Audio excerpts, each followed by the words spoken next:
말씀 듣고 믿는 사람이 되겠습니다. 말씀 듣고 믿는 사람이 되겠습니다. 예, 예전에 제가 말씀드린 것처럼 당분간 하나님 나라의 비유, 천국 비유에 관한 말씀 위주로 말씀을 우리가 나누겠다고 말씀을 드렸고, 오늘은 지난번까지 한 4주에 걸쳐 끝난 씨 뿌리는 자의 비유가 이제 끝났고, 오늘은 굳이 이름을 붙이자면 한밤중에 찾아온 친구의 비유, 그런 제목으로 이제 두 번째 천국 비유를 나누도록 하겠습니다.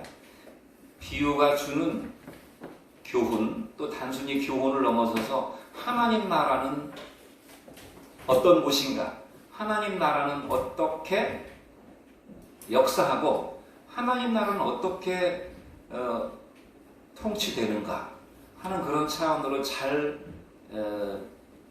초점을 맞춰서 보시는 것이 말씀의 은혜가 더 있을 줄로 믿습니다. 한밤중 친구의 비유, 그러면 여기 친구가 어떻게 보면 3명이 나옵니다. 3명. 한밤중 친구의 비유는 이제 그 나를 찾아온 친구가 있고 내가 찾아가는 친구가 있어요. 그런데 중요한 건 나를 찾아온 친구보다는 내가 찾아가는 친구입니다. 그 내가 찾아가서 나와 어떤 스토리가 전개돼요. 그 내가 찾아가는 그 친구가 비유적으로 말하면 하나님의 역할을 하고 있는 그런 친구입니다. 내가 찾아간 친구가. 자, 그러면 먼저 이 한밤중에 찾아온 친구의 비유는 비유 중에서 좀 어렵습니다. 좀 어렵고 그 신학자들도 해석의 차이가 있는 그런 비유예요. 그러니까 우리가 이 비유의 내용도 잘 그냥 건성으로 보시지 마시고 비유의 내용을 잘 읽어보시고 거기에 따른 비유 해석이 적절하게 나와 있습니다. 물론 씨 뿌리는 자의 비유처럼 길가에 떨어진 씨는 뭐 이런 마음 가시고 돌밭은 이런 뭐 염려 걱정 근심이 많고 그런 해석이 나와 있진 않지만 그 뒤에 우리가 읽은 그러므로 내가 너희에게 이르노니 구하라 그러면 너희에게 주실 것이요 찾으라 그러면 찾아낼 것이요 문을 두드리라 그러면 너희에게 열릴 것이라고 하는 그 말씀이 있잖아요. 이 말씀이 그 비유의 뒤에 나온 해석이라고 볼 수 있다는 말입니다. 그러므로 그 문맥을 잘 이해하시면서 보셔야만 됩니다. 그렇지 않으면 틀린 건 아니지만 다소 좀 엉뚱한 해석으로 결론이 날 수가 있어요. 자, 그럼 먼저 비유와 비유의 바른 해석이 무엇인가 하는 것을 누가복음 12장 5절 말씀을 같이 읽으면서 한번 먼저 살펴보도록 하겠습니다. 같이 한번 읽어보겠습니다. 시작. 또 이르시되 너희 중에 누가 벗이 있는데 밤중에 그에게 가서 말하기를 벗이여 떡 3덩이를 내게 구워 달라. 내 벗이 여행 중에 내게 왔으나 내가 먹일 것이 없노라 하면 이렇게 전개됩니다. 자, 이 비유에는 아까 말씀드린 것처럼 등장인물이 3명이 나옵니다. 첫 번째, 내가 있습니다. 내가. 가상에서 나라는 등장인물이 있어요. 내가 있고 이 나는 누구냐면 떡을 빌리러 가는 사람입니다. 나는 지금 떡을 빌려야 되는 사람이에요. 그러면 두 번째 어떤 사람이 등장하는가 하면 내게 갑자기 밤중에 찾아온 친구가 있어요. 그 친구는 여행 중인 친구였는데 여기에는 그 여행 중인 친구에 대해서는 그렇게 뭐 깊게 다루질 않아요. 어떤 친구가 여행 중에 내게 찾아왔는데 밥을 안 먹었다는 거예요. 저녁을. 마침 우리 집에 그 친구를 대접할 떡이 없어요. 그런 상황이 생기게 된 것입니다. 그래서 여행 중에 찾아온 내 친구가 있고, 자, 그럼 나는 떡이 없기 때문에 내 친구를 대접할 음식이 없기 때문에 또 다른 나의 친구를 찾아가야 됩니다. 그래서 여기 등장하는 친구가 내게 떡을 주는 친구가 나옵니다. 이 3명의 사람이 등장하게 되는 것입니다. 내용은 이렇습니다. 내용은 아주 간단해요. 예수님께서 비유로 말씀하여 이르시되 야, 너희들 중에 누가 친구가 있다고 가정해보자. 자, 너희 중에 친구 있지? 너희 중에 누가 친구가 있는데 밤중에 내게 갑자기 들이닥친 예상치 못한 친구가 밥을 안 먹었다고 찾아왔어. 그러면 너희는 어떻게 해야 되겠느냐? 어떻게 하겠느냐? 그러면서 자, 상상을 해봐라. 내가 이야기해 줄게. 너는 또 다른 그 마을에 있는 너의 친구를 찾아갈 것이다. 그 집에 떡이 있다는 것을 네가 알고 있기 때문에, 왜냐면 이스라엘은 과거에 그 빵을 만들어 먹을 때 동네 전체가 빵을 만들어 나눠 먹었다고 합니다. 그러니까 오늘은 니네 집에서 빵하고 오늘은 니네 집에서 빵하고 해가지고 다 나눠 먹는 거예요. 그렇게 했다는 거예요. 그 문화 전통상 보면은. 그러니까 아, 오늘 누구네 집에서 떡을 했지? 그 집에 가면 분명히 떡이 있을 거야 하면서 이 친구는 그 친구를 찾아갔다 그 말입니다. 찾아가서 문을 두드리면서 야, 내게 아주 갑자기 이런 상황이 생겼는데 떡 좀 내게 주라. 이렇게 떡을 이제 빌려달라고 요청을 하는 것입니다. 그러면 상상해봐라.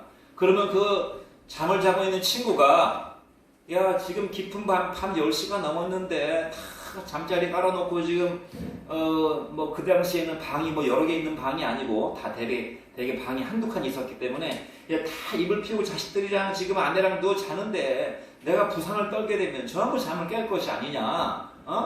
그러면서 아, 난 못 주겠다 불편해서 그러면서 그렇게 할 사람이 있겠느냐 그 말이에요. 예수님이 야, 너희 중에 누가 그런 일을 당하면 그렇게 할 사람이 있겠느냐 하면서 지금 6절에서 먹일 것이 없노라. 그러니까 그 뭐라고 그래서 7절에 보면은 내가 내게 줄 수가 없다. 그럴 사람이 있겠느냐? 이렇게 예수님이 이제 거기서 비유는 끝났어요. 그러면 이제 니네가 생각해봐라. 그러면서 예수님이 답을 주시는 것입니다. 뭐라고 답을 주시는가 하면 8절 말씀을 같이 한번 읽어보겠습니다. 시작. 내가 너희에게 말하노니 비록 벗됨으로 인하여서는 일어나서 주지 아니할지라도 그 간청함을 인하여 일어나 그 요구대로 주리라 그랬어요.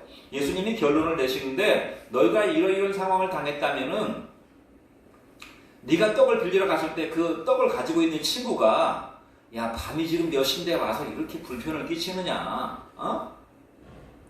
못 주겠다. 그렇게 할 사람이 없다는 것을 너희들이 다 알고 있지. 그 사람이 설사 너하고 아주 깊은 친구 관계가 아니랄지라도 친구 관계 때문에 일어나서 주지 아니할지라도 친구 관계가 아주 나빠요.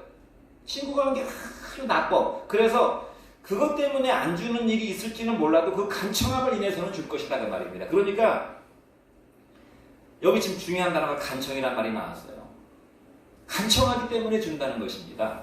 이게 예수님의 비유의 결론입니다. 자, 여기까지 들으면 알듯 말듯 좀 그렇습니다. 알듯 말듯. 그러나 우리는 쉽게 이렇게 전통적으로 이해하고 있어요. 간절하게 애걸복걸 막 귀찮을 정도로 집요하게 이렇게 하면 들어준다는 얘기구나.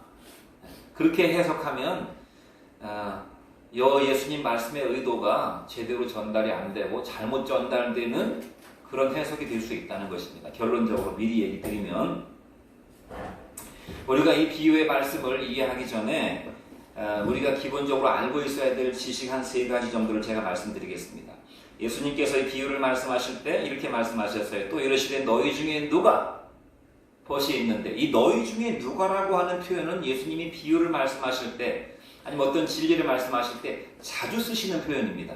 너희 중에 누가라고 하는 표현이에요. 너희 중에 누가. 일단 보면은 성경에 영어 성경에 보면은 가정해 보자 이렇게 돼 있어요.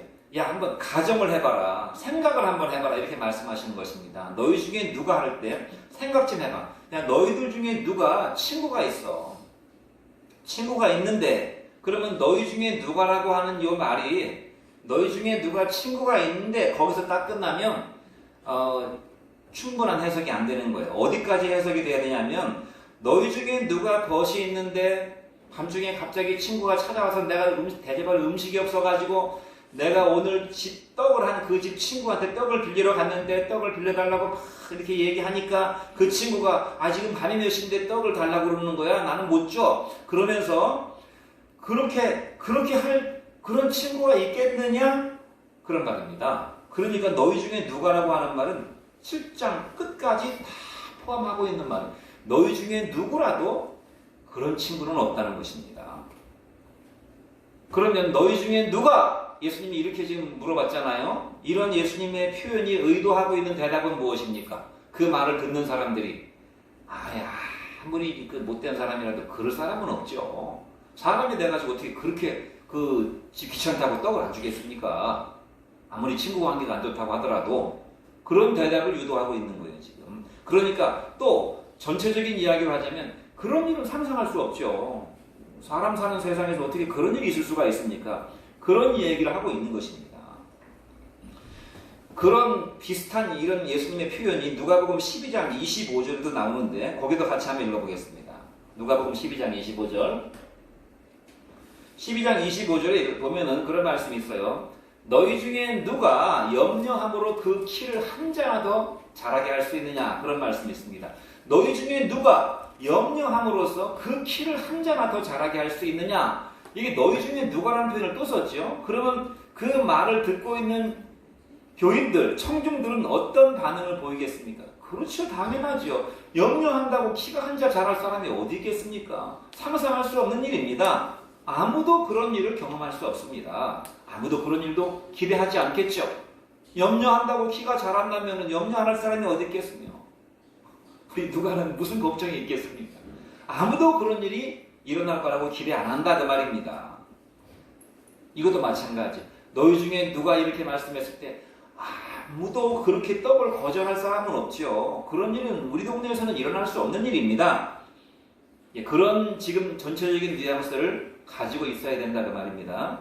그 다음에 두 번째, 2000년 전에 예수님 사시던 그 팔레스타인 지역, 중근동 지역, 중동 지역과 그 이쪽 중동에서 이쪽으로 옮겨가면 이제 동쪽에 가까운 아시아에 가까운 그 중근동 지역에서는 나그네를 대접하는 문화가 일상의 규범이 되어 있었습니다.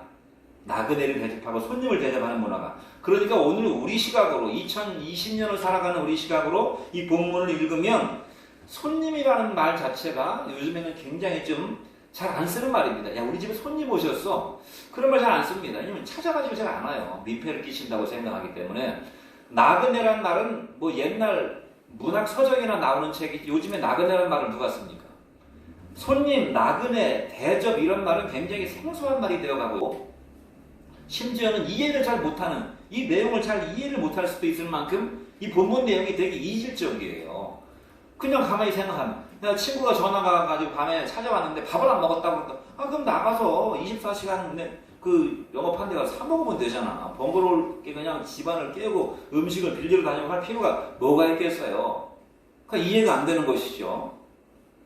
더군다나 밤 10시에 밥도 안 먹고 찾아가는 사람이 그 염치가 없는 사람이지. 또 그 사람을 위해서 그렇게까지 막 남의 집에 가서 민폐를 끼쳐가면서 밥을 빌린단 말이야? 잘 이해가 안 된다 그 말입니다. 그렇지만 예수님 당시에는 나그네와 손님을 대접하는 것은 내가 내 덕을 쌓기 위해서 할 수 있는 굉장히 중요한 덕목이었다 그 말입니다.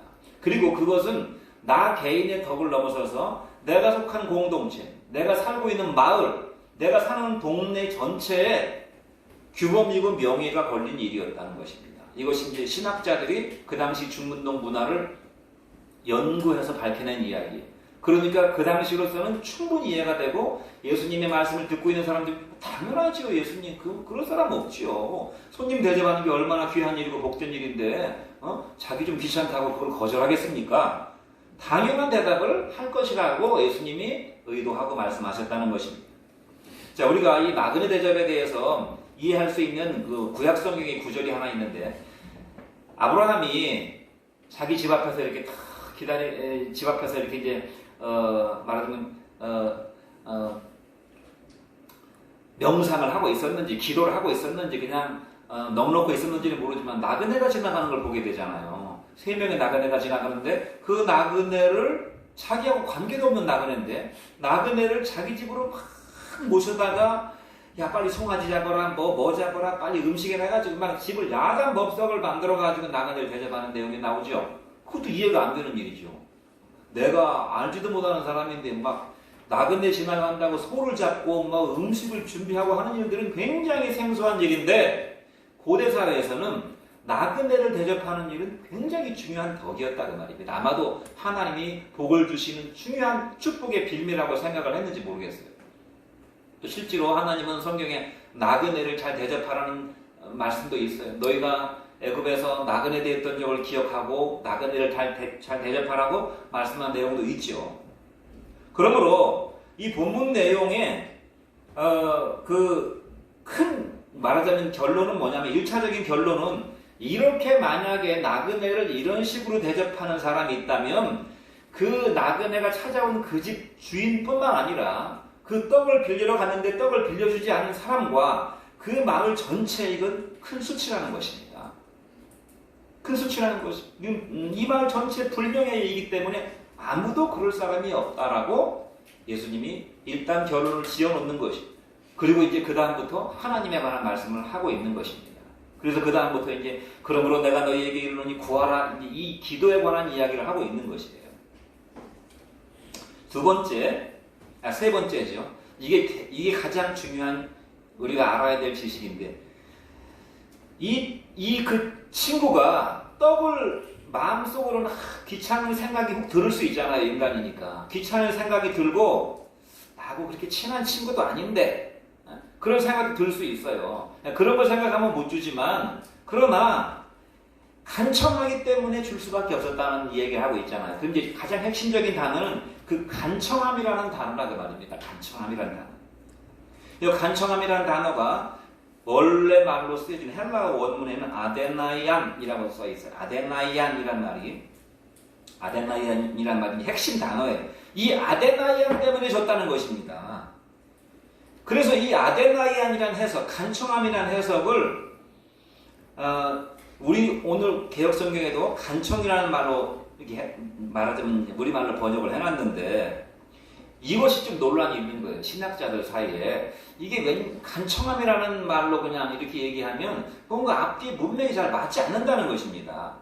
앞뒤 문맥이. 그래서 여기에 대한 또 다른 해석을 연구한 신학자들에 의하면 또 다른 해석이 있는 것입니다.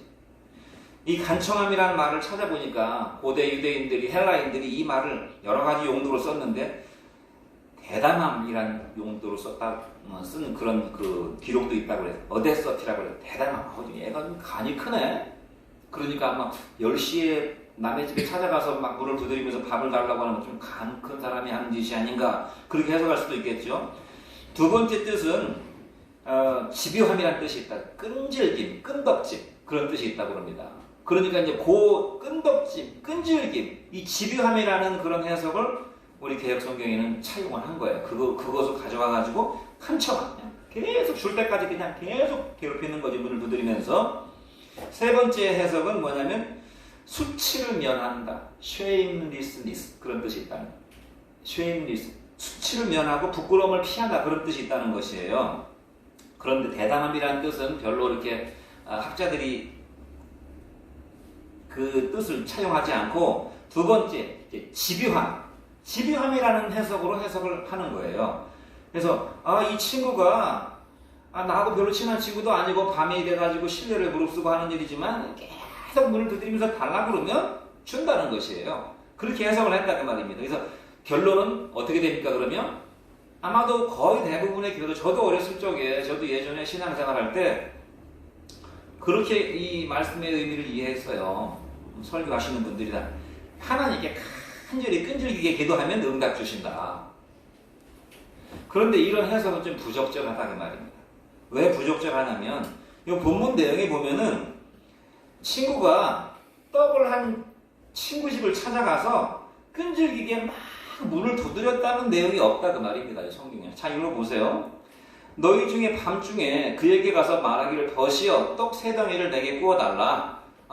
내 친구 중에 밤중에 여행하는 친구가 갑자기 왔는데 내가 떡이 없다, 음식이 없다. 그러면 대답하여 이르되 괴롭게 하지 말라. 문이 이미 닫혔고 아이들이 나와 함께 누웠으니 일어나 내게 줄 수 없다고 하겠느냐?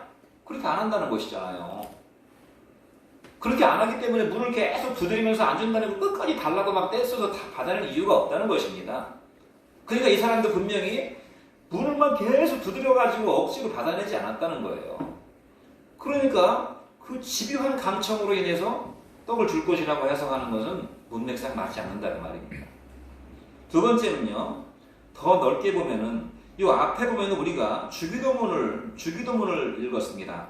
이 비유가 나오기 이전에 주기도문이 나오고 있고, 주기도문이 나오고 비유가 나오고, 그 다음에 그러므로 구하라, 그러므로 찾으라, 그러므로 문을 두드리라, 그러면서 너희가 하나님께 구하면 악한 아버지도 자식에게 좋은 걸 주는데 하나님 아버지께서 너희에게 성령을 주시지 않겠느냐라고 이 전체적인 말씀이 결론을 맺고 있는 것이. 그러니까 주기도문의 주제는 무엇입니까? 주님이 주기도문을 가르쳐 주실 때 너희는 이렇게 기도하라. 하늘에 계신 우리 아버지요. 거기도 아버지라는 그런 전제를 가지고 기도하는 것입니다. 우리 아버지한테 기도하는데 아버지의 이름이 거룩히 여김을 받으시오며 아버지의 나라가 임하옵시며 아버지의 뜻이 하늘에서 이루어진 것처럼 땅에서도 이루어지이다. 아버지의 이름과 아버지의 나라와 아버지의 뜻을 강조해서 말씀하셨어요. 그 다음에 일용할 양식을 구하고 너희가 용서받기를 구해라. 이런 기도가 나오죠. 그러니까 주기도문의 큰 주제는 뭔가 하면 하나님 아버지의 그 거룩하신 이름과 하나님 아버지의 뜻과 하나님 아버지의 나라, 하나님 아버지의 통치가 세상 속에 임하도록 기도하라는 것이 이게 주기도문의 큰 주제예요. 그 다음에 바로 이 비유가 이어지고 있다는 것입니다. 이 비유가. 그 다음에 구하라, 찾으라, 두드리라. 하나님 아버지가 너희에게 하나님 아버지 자신 성령을 주시지 않겠느냐? 이렇게 기도하고 있어요. 그러면 그 중간에 집요하게 기도하면 응답 주신다라고 하는 문구를 끼워 넣는 것은 어색하다 그 말입니다. 하나님의 나라, 하나님의 이름, 하나님의 영광을 우리가 집요하게 구해야 하나님이 그 응답을 이루어줍니까? 그건 하나님이 기꺼이 원하시는 맛이죠. 또 더군다나 우리가 아버지한테 구하는데 세상에 악한 아버지도 자식한테 좋은 걸 준다고 하는데 우리가 우리 아버지한테 내가 하나님 자신을 구하는데 그 하나님 아버지가 막 주기 싫은데 네가 그냥 귀찮게 하니까 내가 준다 그렇게 해서 주시겠냐고 말이에요. 그러니까 문맥상 맞지 않는다는 말입니다. 이해되셨죠?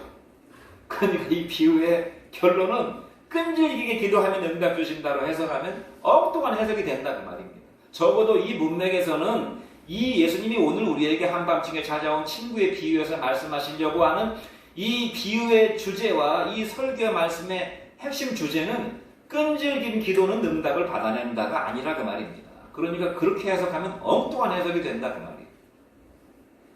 그러면 마지막 우리가 이 간청함이라는 말은 염치나 혹은 불명예, 부끄러움을 면하는 것이라고 해석하게 되는 이유는 뭐냐면 아까 말씀드린 것처럼 그 당시에 내 집에 찾아온 친구를 대접하는 것은 그것은 그 당시 사회의 규범이었고 덕목이었고 내 명예와 내 체면에 관계된 일이었다. 내가 손님 대접을 잘못하면 그건 내 명예를 훼손시키는 일이었다 그 말이에요. 그리고 마을의 규범을 어기는 일이었다 그 말이에요. 그리고 주기도문의 주제가 하나님의 나라, 하나님의 이름, 하나님의 영광과 하나님의 명예와 관계된 일이었기 때문에 이 비유의 주제, 이 비유의 결론은 하나님이 너희들에게 응답을 주시는 것은 너희가 기도할 때 너희가 끈질기게 기도해서 주는 그거보다도 너희의 기도에 응답하시겠다고 약속하신 하나님의 법이 있어요. 너희가 기도하면 내가 응답을 하겠다고 하나님이 구약성경에서도 말씀하셨고 예수님께서도 자신의 입을 열어서 친히 기도하라고 말씀하시면서 하나님이 응답을 주시겠다고 말씀하신 것은 믿는 자가 기도하면 응답 주시는 것은 하나님이 정해놓으신 법이라고 말입니다. 하나님이 정해놓으신 법을 하나님 스스로 어기시는 그런 불명예를 하나님이 행하시겠느냐 그 말이에요. 하나님은 약속에 신실하신 분이시기 때문에 우리가 하나님 앞에 기도하면 하나님은 자신의 약속하신 말씀에 신실하시기 위해서 자신의 입으로 뱉은 그 말씀을 지키시기 위해서 하나님의 명예를 걸고 응답하신다는 말씀이 본문의 주제다. 그러므로 우리 기도 응답의 비밀은 무엇인가 하면 우리가 하나님 앞에 간절히 기도하는 거기에 있다기보다는 물론 하나님 앞에 간절하게 기도하는 것은 중요한 일입니다. 여기서 말씀하는 바가 간절하게 기도하지 말라는 말은 아니에요. 하나님 앞에 끈질기게 집요하게 간절히 기도해야 되는 건 맞는 말입니다. 그러나 하나님이 우리에게 기도하시는 기도 응답의 그 비밀은요, 내가 얼마나 간절하게 기도하느냐에 달려있다기보다는 하나님이 기도하면 들어주시겠다고 약속하신 그 하나님의 신실함을 붙잡아야 한다는 것입니다. 하나님의 명예와 하나님의 체면과 하나님의 이름을 붙잡고 하나님 앞에 기도하라는 것입니다. 자, 그러면 바로 이 교훈이 우리가 하나님의 명예와 하나님의 그 약속과 하나님의 체면을 붙잡고 기도하라고 말씀하셨으니까 이것을 우리가 우리 실생활에 어떻게 적용할 것인가 하면 그 비유의 적용을 한번 생각을 해봅시다. 결론적인 비유의 적용은 떼쓰는 기도보다 하나님의 이름과 명예를 붙잡고 기도하라는 것입니다. 우리 한번 같이 따라해 보겠습니다. 떼쓰는 기도보다 하나님의 이름을 붙잡고 기도해라. 하나님의 명예를 붙잡고 기도해라. 하나님의 체면을 붙잡고 기도해라. 자, 누가복음 11장 13절 말씀을 다시 한번 읽어보겠습니다. 시작. 너희가 악한 자라도 좋은 것을 자식에게 줄 줄 알거든 하물며 하늘아버지께서 구하는 자에게 성령을 주시지 않겠느냐 그랬어요. 다른 성경에는 하나님의 구하는 자에게 좋은 것을 주시지 않겠느냐 그랬어요. 그러니까 좋은 것이니까 선한 것입니다. 하나님이 기뻐하시는 것이고 그 선한 것, 좋은 것의 결정판은 무엇이겠습니까? 바로 하나님 자신이신 성령이시죠. 하나님 자신을 주시지 않겠느냐 그 말입니다. 아까 말씀드린 것처럼 우리가 기도할 때 물론 기도의 중요한 포인트가 끈질기게 기도하는 것 중요한 것입니다. 그러나 그 끈질김이 우리의 기도의 핵심은 아니라는 거예요. 기도의 열쇠는 무엇인가 하면 하나님의 성품에 있습니다. 아버지의 성품, 나와 아버지의 관계, 너희가 기도하는 것은 이름 모를 신에게 기도하는 것이 아니라 바로 너희의 아버지께 기도하는 것입니다. 아버지의 성품과 아버지와의 관계를 잘 생각해보고 기도하면 하나님의 응답을 주신다는 거예요. 하나님의 성품, 하나님의 언약, 하나님이 약속하신 바를 반드시 지키시는 신실하신 분이라고 하는 그 하나님의 성품을 붙잡고 기도하면 하나님의 응답 주십니다.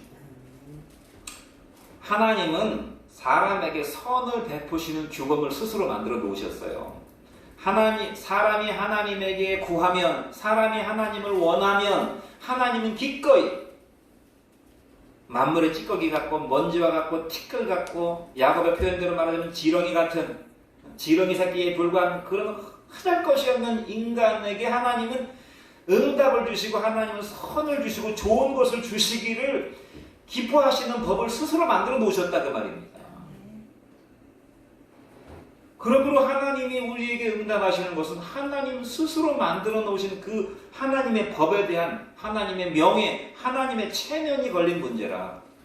실제로 그럴까요? 그런 일이 있나요? 뭐 그냥 하나님께 간절히 기도하면 들어주시는 거 아닙니까? 이렇게 쉽게 생각할 수 있을지 모르겠지만 여러분 출애굽기 32장에 가면은 이스라엘 백성들이 모세가 하나님의 십계명을 받으려고 시내산에 올라갔다가 40일 동안 내려오지 않으니까 답답해가지고 그냥 견디지 못하는 거죠. 이 믿음은 잘 견디는 것인데 이 믿음이 없는 사람들이 견디지 못해 육체의 욕망을. 그러니까 뭐 금송아지 우상을 만들어 놓고 그냥 먹고 마시면서 그 금송아지한테 복을 달라고 막 우상 숭배를 했잖아요. 그러니까 하나님이 모세를 통해서 내가 이스라엘 백성들을 내가 다 진멸해 버릴 것이고 내가 모세 너를 통해서 하나님 나라를 세우겠다. 여기 있는 이 부패하고 우상 숭배하고 이 모렴치하고 은혜를 모르는 이스라엘 백성들은 다 필요 없고 내가 모세 너를 통해서 새로운 하나님의 나라를 세우겠다고 이렇게 말씀하니까 모세가 어떻게 했습니까?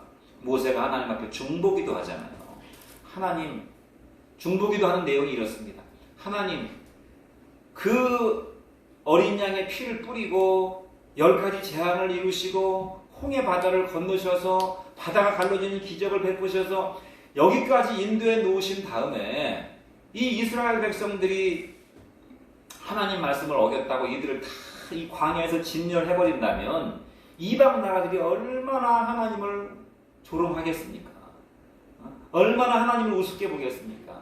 기껏 광야에서 말 안 듣는다고 죽이려고 이스라엘 백성들을 광야로 인도해서 다 죽여버렸다고 하지 않겠습니까? 또 하나님께서 아브라함과 이삭과 야곱에게 무슨 약속을 하셨습니까? 내가 아브라함의 씨를 통해서 천하만민에게 복을 줄 것이고 메시아를 보내줄 것이라고 하는 약속을 하셨는데 그 약속은 다 어떻게 되는 겁니까? 그러면 그렇게 하나님이 약속하신 약속의 말씀을 하나님의 면전에 탁 들이대고 기도하는 것입니다. 하나님의 영광과 하나님의 체면이 세상 나라에 어떻게 되겠습니까?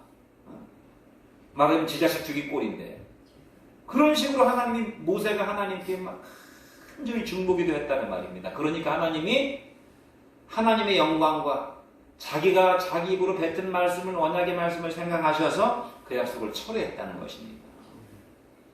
이게 하나님의 속성이라는 것입니다. 그러니까 기도의 끈이 내 열심과 내 끈기가 물론 중요하지만 그것이 응답의 열쇠는 아니라는 것입니다. 그것이 하나님의 응답의 열쇠는 하나님의 입에서 나온 말씀, 하나님의 그 약속의 신실하심, 그리고 기도의 응답을 통해서 하나님이 드러내시려고 하시는 하나님의 그 영광과 명예, 그 끈을 붙잡고 기도하라는 것입니다. 왜 이것이 중요한가 하면 저도 그렇지만 이게 사람의 마음속에는 하나님에게 초점을 맞추기보다요, 자기 자신을 많이 생각하는 경향이 있어요. 자기 자신. 내 행동과 내 어떤 노력에 초점을 맞추는 그런 그 신앙생활을 할 때가 많이 있다 그 말입니다. 아, 내가 얼마나 기도했는가? 내가 하루에 몇 시간 기도했는가? 응? 내가 금식 기도를 몇 번 했는가? 내가 하나님이 응답을 안 주시는 이유는 내가 기도의 양이 적어서 그래. 물론 그럴 수도 있어요. 내가 하루 3시간 기도해야 되는데 2시간밖에 기도 안 하니까 하나님이 응답을 안 주시는구나. 이제 그렇게 생각한다 그 말입니다. 그러면 3시간 기도해도 응답 못 받는 사람은 하나님이 5시간 기도해야 응답을 주시는데 5시간 기도 안 해서 응답을 안 주시나? 또 이렇게 생각한다 그 말이에요. 또 하나님은 금식 기도를 기뻐하신다고 그랬어요.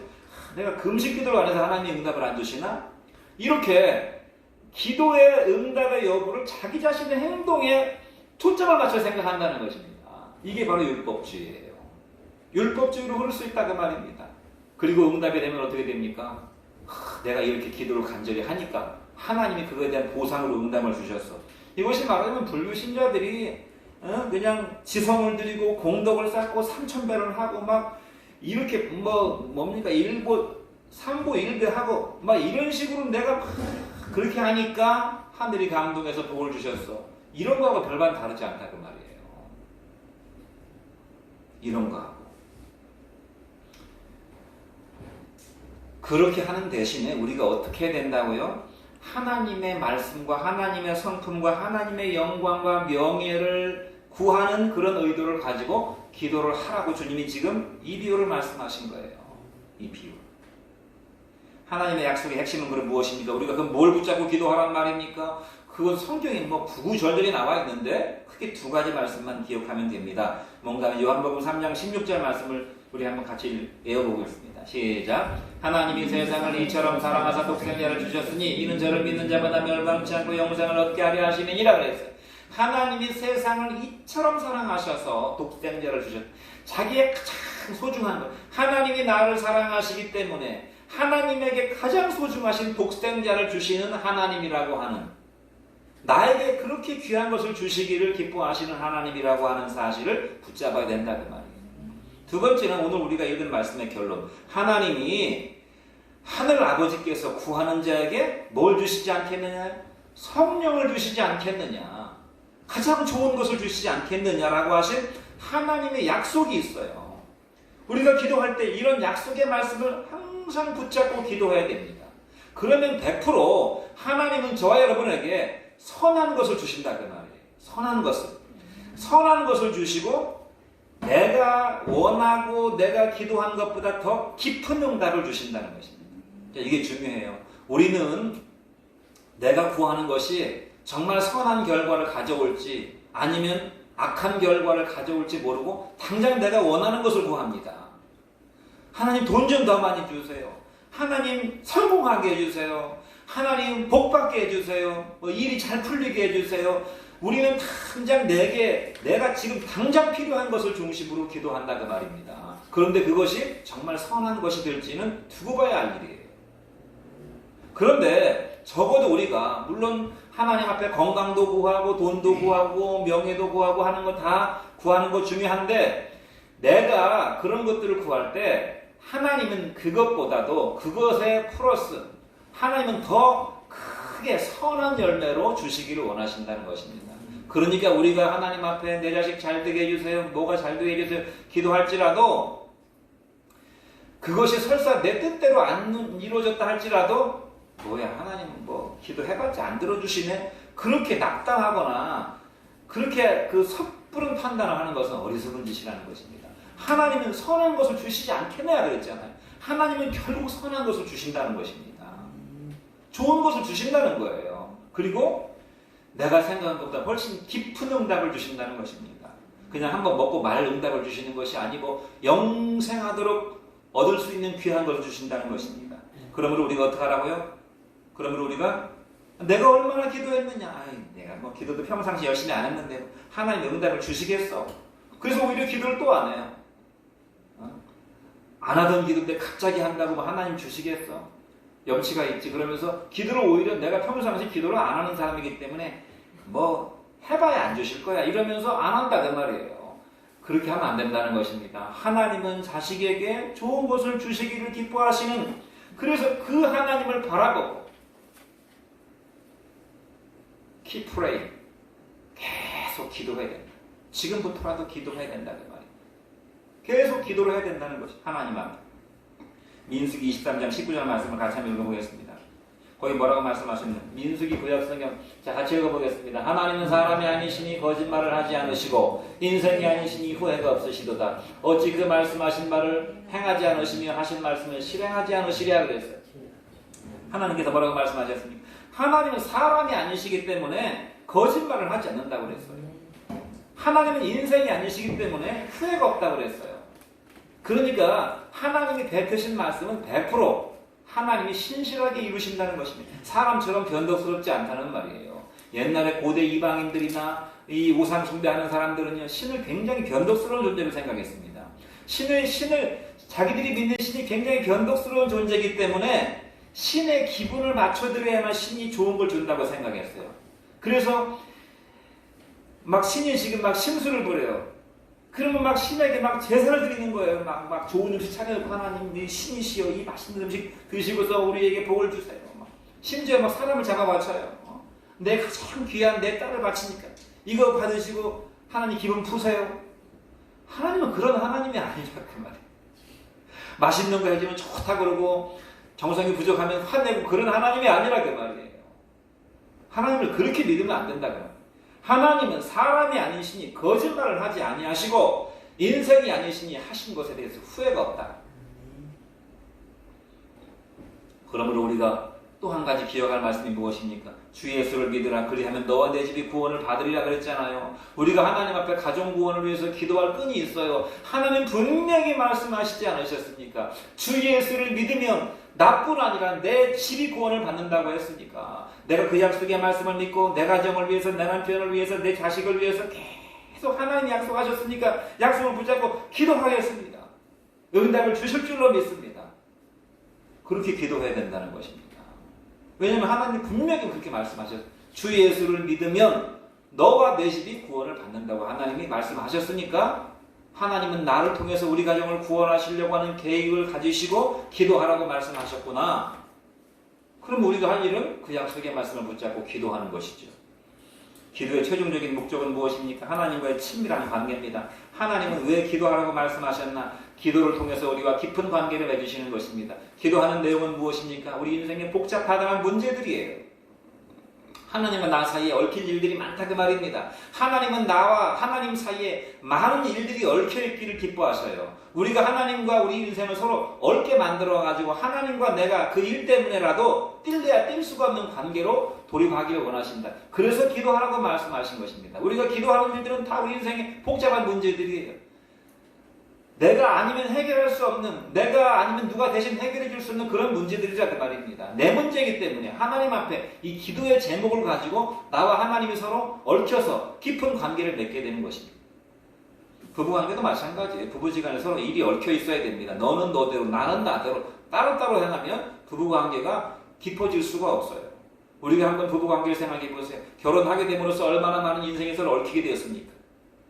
먹고 사는 문제, 생활하는 문제, 모든 삶이 다 엮여 있잖아요. 자식의 문제 전부 엮여 있잖아요. 그것은 바람직한 것입니다. 바람직한 부부 그 관계를 맺기 위해서는 그렇게 얽혀 있어요. 하나님과의 관계도 마찬가지입니다. 그래서 하나님은 우리에게 기도의 제목을 주시고 기도하라고 말씀하시는 거예요. 365일 동안 기도하라고 365번의 기도 명령이 성경에 있다고 합니다. 제가 세보지 않았지만 누가 세봤는지 모르게 365번의 기도 명령이 있다는 것이. 100% 기도 응답받는 비결, 100% 기도 응답받는 기도 제목 두 가지는 무엇입니까? 하나님 자신을 원하는 기도입니다.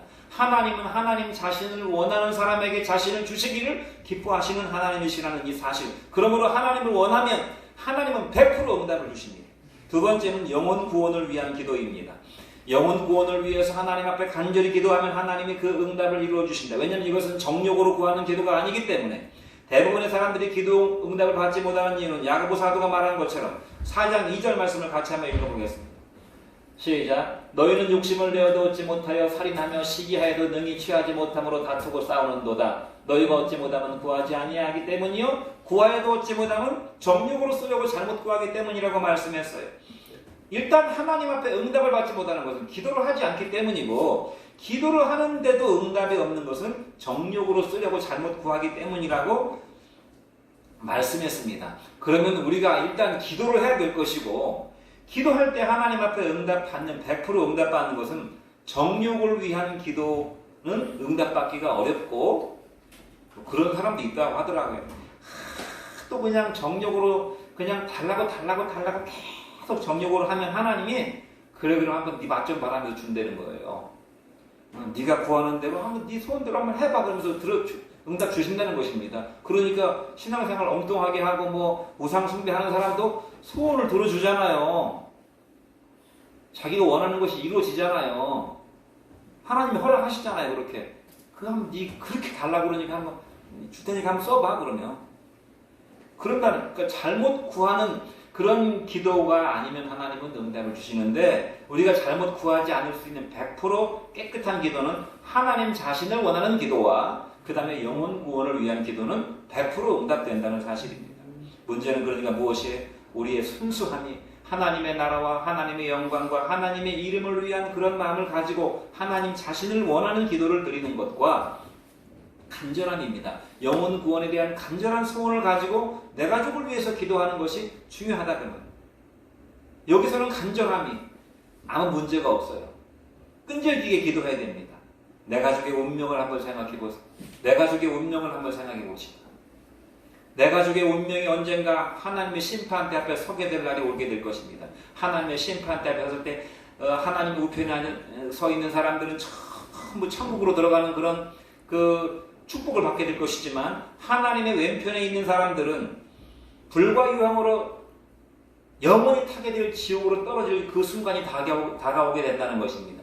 지금 내 가족의 운명이, 내가 알고 있는 나의 친한 사람이 영원한 지옥 불못에 지금 들어가기 일부 직전에 심판대 앞에 서 있다고 상상을 해보세요.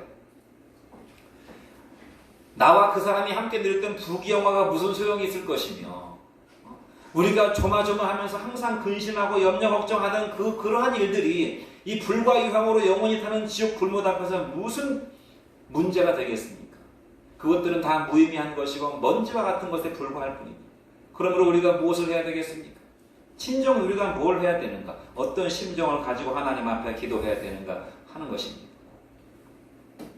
저는 여러분들이 하나님 자신을 원하는 기도를 하시고 하나님 자신을 원하세요. 하나님이 내 마음속에 들어오셔서 나의 모든 것이 되어주시라고 기도하시고, 그 다음에 여러분의 영혼, 여러분의 가족의 영혼, 여러분의 굉장히 귀하게 여기는 그 지인의 영혼을 위해서 정말 지옥의 심판대 앞에서 심정으로 하나님 앞에 간절히 구하면 하나님의 응답을 반드시 이루어 주실 것이라고 하는 확신을 가지고, 그건 하나님의 명예를 걸린 문제이기 때문에 이루어 주실 것이라고 하는 확신을 가지고 기도하시기를 주의 이름으로 축원드립니다. 제가 한 가지만 간증드리고 마칠게요. 제가 이전에 한번 말씀드렸는데, 저희 그 지인 중에 저희 외삼촌이 폐암이시고 저희 이제 큰 고모부님도 폐암이십니다. 뭐 길게 살으셔봤자 1년을 못 사실 것 같은데, 제가 외삼촌 위해서 작년 이제 6월 달에 외삼촌 만나러 가서 외삼촌에게 복음 전하고 기도해드리고 안수기도 해드리고, 그 다음에 또 가을에 또 찾아뵙어요. 가을에 또 전주까지 내려가가지고 전주에 가서 또 찾아뵙고 복음을 전하고, 정말 기도를 하는데 막 눈물이 감당할 수 없는 눈물이 막 나오더라고요. 그래서 기도해드렸는데 이제 계속 상황이 악화된다고 하니까 올 그 초에 1월달인가 2월달에 또 내려갔어요. 막 그 비가 오는데 내려가가지고, 그때는 이제 제가 마지막이 될지도 모른다는 생각으로 내려가서 이제 그 영접 기도를 시켰습니다. 영접 기도를 시켰더니 영접을 하셨어요. 영접을 하셨는데 영접을 했다고 그 영접한 믿음이 계속 간다는 보장이 없잖아요. 옆에서 누가 정말 그 사람의 영혼을 붙잡아 주지 않으면. 근데 다행스럽게도 우리 여성모님께서 교회 권사님이시고 그런 마음의 소원이 있으셔가지고 너무너무 감사하다고, 어쨌든 마음으로 네 삼촌이 영접을 했으니까 감사하다 그러면서 이제 몇 달이 지나갔잖아요. 근데 엊그저께 전화 연락이 왔는데 이제 그동안에 이런 일이 있었던 거예요. 이제 암 환자를 간병하는 일 너무너무 힘든 일이잖아요. 사람이 피가 마르는 일입니다. 이 암 환자를 간병한다는 것은 집에서. 그래서 간병을 하시던 우리 외숙모님이 말하자면 그 우울증이 왔어요. 우울증이 와가지고 밥맛도 없고 그냥 삐쩍 말라가지고 이렇게 되는 상황에서 자기도 힘드니까 이제 또 다른 권사님한테 이제 이렇게 그 상황을 얘기했더니 기도 열심히 하시는 권사님이 있는데 한번 찾아가 봐라 해가지고 찾아갔더니 그 권사님이 하시는 말씀이 권사님 30일 동안 작정 기도를 해보세요. 작정 기도 하시고 그 남편 되시는 분, 저희 외삼촌하고 일정한 시간에 꼭 찬송이 드리고 말씀 읽고 하는 그런 예배를, 간단한 예배라도 예배를 한 달 동안 드려보세요. 그렇게 했다는 것입니다. 저도 위에서 기도할 테니까. 그렇게 이제 기도해서 30일 동안 정말 그렇게 기도한 거예요. 자기 남편을 위해서, 자기 남편 뭐 살려주세요, 더 오래 살게 해주세요, 그런 기도는 일절 안 나오고 우리 남편이 정말 온전히 인격적으로 예수 믿고 천국 갈 수 있도록 그렇게 믿음의 확신을 주시라고 하나님 앞에 기도했더니 정말 우리 외삼촌이 변화가 된 거예요. 그냥 입으로 아멘하고 믿습니다 하는 정도가 아니라 변화가 됐다 그 말입니다. 실제로 인격적으로. 그리고 자신도 우울증이 사라졌어요. 기쁨이 오고 감사가 오고 밥맛이 좋아져. 제가 드리려고 하는 말씀은 바로 이것이 예레미야 29장 13절 말씀을 같이 한번 읽어보겠습니다. 너희가 온 마음으로 나를 구하면 나를 찾을 것이요 나를 만나리라. 이게 하나님 약속이잖아. 너희가 온 마음으로 나를 구하고 나를 찾으면 나를 구해라 그 말입니다.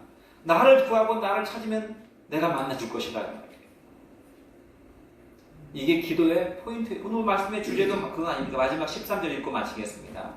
시작. 너희가 악할지라도 좋은 것을 자식에게 줄 줄 알거든. 하물며 너희 하늘 아버지께서 구하는 자에게 성령을 주시지 않겠냐. 그러니까 하물며 하나님이 구하는 너희들에게 성령, 하나님 자신을 주시지 않겠느냐. 하나님 자신이 우리에게 충만히 임하시면 문제가 다 해결되는 것입니다. 믿으십니까? 네. 너희 간청함을 인하여서 하나님의 명예와 영광 때문에 줄 것이다. 기도하겠습니다. 은혜로우신 우리 하나님 아버지,